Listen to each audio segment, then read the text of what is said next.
Umakanta Bangla academy স্কুলের ছাত্র সংঘাতে 4 থেকে 5 জন ছাত্র গুরুতর আহত। উমাকান্ত বাংলা একাডেমি স্কুলের নবম শ্রেণী এবং দশম শ্রেণীর ছাত্রদের মধ্যে স্কুল চলাকালীন সময় সংঘর্ষের ঘটনা ঘটে।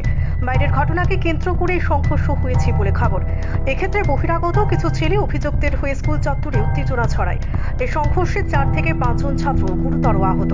ঘটনাস্থলে পশ্চিম থানার পুলিশ এবং আধা সামরিক বাহিনী পাঠানো হয়। স্কুল চত্বরে উত্তেজনা ছড়িয়ে পড়ে। পুলিশ এবং স্কুল কর্তৃপক্ষ পরিস্থিতি নিয়ন্ত্রণে কাজ করছে। আহত ছাত্রদের চিকিৎসার জন্য নিকটবর্তী স্বাস্থ্য কেন্দ্রে নিয়ে যাওয়া হয়। এই ঘটনায় স্কুল কর্তৃপক্ষ বিষয়টি গভীরভাবে দেখছেন। তারা বলছেন যে তারা এই ঘটনার জন্য দায়ী ব্যক্তিদের বিরুদ্ধে কঠোর ব্যবস্থা নেবেন। ঘটনাটা আসলে আমাদের স্কুলের না, এটা গত পরশু একটা স্কুটি সংক্রান্ত তাদের বাইরের টোটালি একটা ঘটনা। স্কুটি নিয়ে তাদের মধ্যে কি প্রবলেম এটা তো আমাদের জানান না। আজকে যখন আমাদের 3rd ডে, আমাদের শিক্ষা সপ্তাহ চলছে, তো আমাদের স্টুডেন্টদেরকে নিয়ে আমরা প্রথমে 11:30টায় রাস্তার বাইরে একদম মানববন্ধন করিয়েছি অ্যান্টি ড্রাগের বিরুদ্ধে। তারপর আমার যথাযথ আমরা স্কুলে চলে এলাম। আসার পরে রোল কল হওয়ার পরে যেহেতু স্পোর্টস ডে, আজকে শিক্ষা সপ্তাহ, আমাদের কিছু স্টুডেন্ট এখানে পিটি করছে, কিছু স্টুডেন্ট উপরে যোগা করছে। এগুলো শেষ করে আমাদের তখন ক্রিকেট খেলা চলছিল বড় ক্লাসে। তার মধ্যেই আমরা হঠাৎ করে খবর পেলাম যে কিছু আমাদের গেট তো গার্জিয়ানরা আসে এখন শিক্ষা সপ্তাহে, সমস্ত অভিভাবকরা আসেন স্কুলে, তো গেট হয়তো খোলা ছিল। তখন শুনেছি যে ওইখানে গিয়ে বাচ্চারা মারপিট করছে। তো আজকে আমি ছিলাম স্কুলে ইনচার্জ, আর সমস্ত জেন্টস টিচার সবাই মক্কলে চলে গেছে। তো আর দিদিমণি ছিলাম আমরা 7-8 জন। পরীক্ষা আছে আমাদের 2:30 থেকে। তো ওই পিটাপিটি শুনে দৌড়ে আমি গেলাম, গিয়ে কাউকে পেলাম না, কিন্তু যে নাকি মেরেছে পালিয়ে গেছে। তারপর দেখলাম 2-4 জনকে এরকম, কেউ মাথায় বাড়ি খেয়েছে, কেউ হয়েছে। তখন সব ছেলেরা খুব নিচে আমাদের যে বড় ক্লাসের ছেলেরা খুব উত্তেজিত হয়ে গেল। কেন ওই যে স্কুটির ব্যাপার নিয়ে নাকি বাইরের ছেলেকে নিয়ে এসেছিল। বাইরের ছেলে স্কুলে ঢুকেছে কিনা তো বুঝতে পারলাম না। বাইরের ছেলেরা কি মিশন ছিল না, হাতে কি নিয়ে এসেছিল? কিচ্ছু ছিল না, আমরা কিচ্ছুই দেখিনি। বললাম কিছু দেখিনি।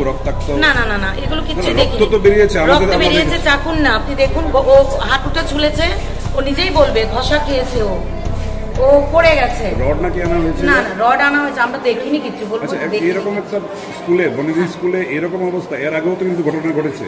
আচ্ছা, আপনি বলুন বিষয়টা কিরকম মেসেজ যাচ্ছে? না, মেসেজ কি যাচ্ছে, আমরা কিন্তু বারবার কিছু একটা ঘটনা ঘটলে, এটা ছেলেদের স্কুল, তারা বাইরের ঘটনা স্কুলে নিয়ে আসে। আমরা পরবর্তীতে আমাদের এসএমসি না শুধু, আমরা বাইরের লোককে অনেকবার মিটিং করে, আজকেও যাদের ঘটনা ঘটেছে তাদের মায়েদেরও মুচলেখা আছে, ভবিষ্যতে আমার ছেলে যদি এইরকম করে তাহলে স্কুল কর্তৃপক্ষ ব্যবস্থা নিতে পারবে। তো আমরা অনেকবার ধরে যখনই এরকম ঘটনা ঘটছে, স্কুল কর্তৃপক্ষ কিন্তু যথারীতি ব্যবস্থা নিচ্ছেন। মিটিং ডেকে, এসএমসি কমিটি ডেকে চেষ্টা করছেন। এখন ছেলেরা যদি, যারা এই যে 2-3টে ছেলে এসছে, ওরা নাকি 2টোর পরে এসছে, ওরা কিন্তু স্কুলে আসেনি। ওদের অ্যাটেন্ডেন্স কিন্তু খাতাতে স্কুলে পাবেন না, ওদের অ্যাটেন্ডেন্স। ওরা এসছে কিন্তু স্কুল ড্রেসে 2টোর পরে। শহরের আরো কিছু স্কুল আছে, সেখানে তো এরকম ঘটনা ঘটছে না, কিন্তু উমাকান্ততে কেন ঘটছে ইদানিং কালে? শহরে শিশু বিহার আছে, পাশাপাশি উমাকান্ত ইংলিশ মিডিয়াম আছে। এটা বিতর্কিত প্রশ্ন, সবখানেই হয়, হয়তো এরকম বের হয়। বিতর্কিত ব্যাপার। আমি স্কুলের টিসিএস স্বপ্না দাস। আজকে কতজন আহত হয়েছে এই ঘটনার? এই যে একজন দেখলেন, আর ওখানে যারা যারা মারপিট করেছে তাড়াতাড়ি হয়েছে এরকম 4 জন। হাসপাতালে কতজন রয়েছে? হাসপাতালে কেউ যায়নি, হাসপাতালে যাওয়ার মতো ওই রকম ছুরিকাঘাত বা ওই রকম কিছু হয়নি। আইজিএম এ নিয়ে গিয়েছিলেন? আমরা না না, আইজিএম এ নেওয়ারও দরকার পড়েনি। ওখানে আমরা ফার্স্ট এড থেকে ডেটল লাগিয়েছি, পা ছুলে গেছে, আর ওইভাবেই হয়েছে। তারপর যখন দেখেছি যে না, বাইরের বেশ কিছু বাচ্চা বাইরে, গেটে গেছি, গেটে ঢুকতে দেইনি, তালা দিয়ে দিয়েছি।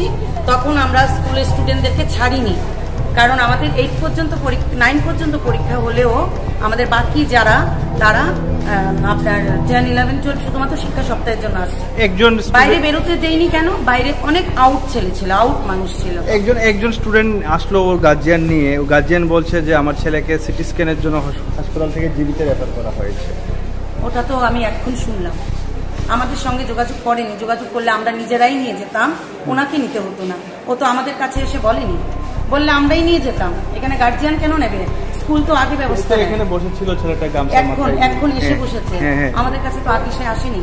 এখন গার্জিয়ান নিয়ে এসে বলছে ঠিক আছে। কি বলবো বলুন। ঠিক আছে।